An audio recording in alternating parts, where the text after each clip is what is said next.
the end of the war, you know, General George Marshall was, he was chairman of the Joint Chiefs of Staff from throughout the whole war. He retired as chairman, and President Truman, Roosevelt had died by this time, Truman was in, and Truman made Marshall a special ambassador and assigned him the responsibility of getting Mao Tze-Tung, Mao Tze-Tung I'm going to call him because that's what it was then, together with Chiang Kai-Shek to hold some peace talks in Chungking. And so Marshall flew over to China and stopped off at China Theater headquarters to pay his respects to the commanding general, theater commander, as you always do when you know. And he mentioned to, I guess he had General Stratemeyer in there too, who was my boss. He was commander of Army Air Force's China Theater. Okay. And I was under him as officer in charge of the China Theater Flight Section.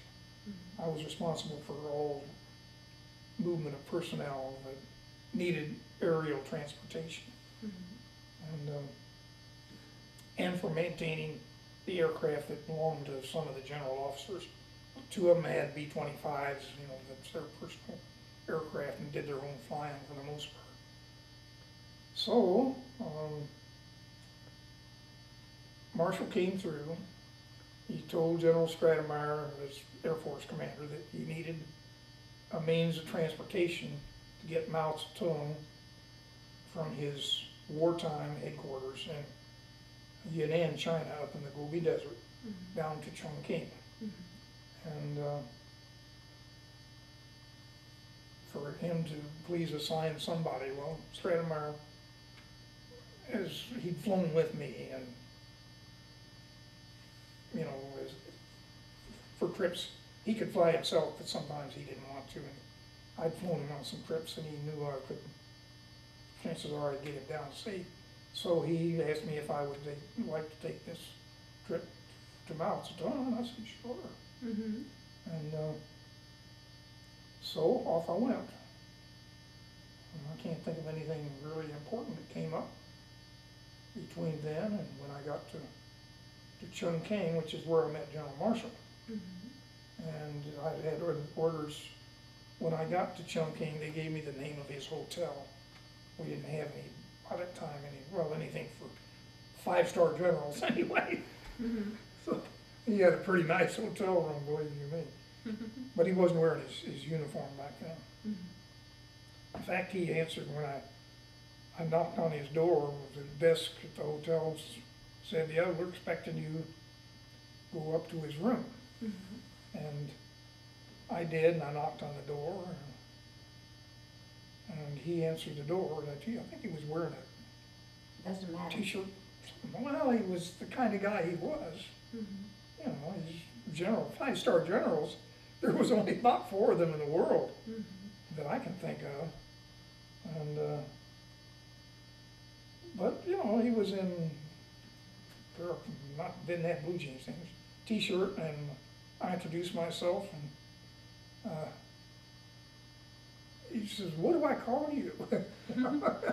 He saw this insignia, it was blue and gold, see? And I said, well, I think most people call me lieutenant, but sir, because they don't know the difference, but the technical name I understand is Mr.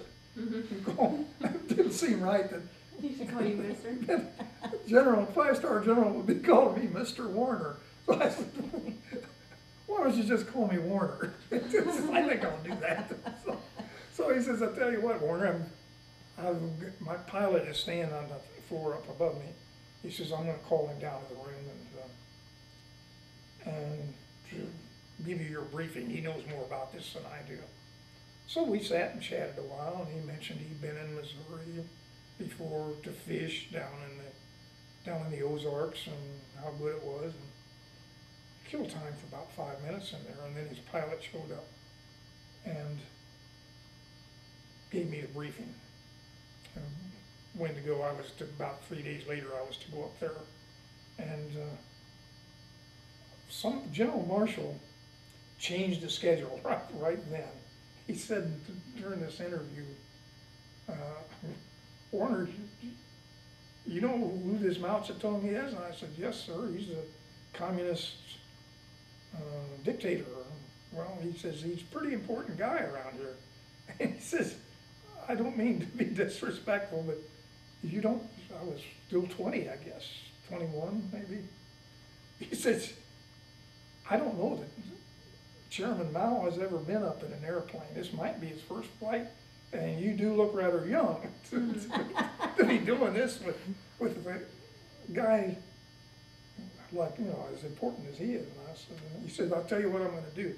I plan to send you up there, just let you have a few days here and send you up a day or two before you were to come back. He says, I'd like to have you go the day after tomorrow and spend 4 or 5 days before you come down. For the peace talks were all scheduled, that I don't remember the dates and all that, exact dates.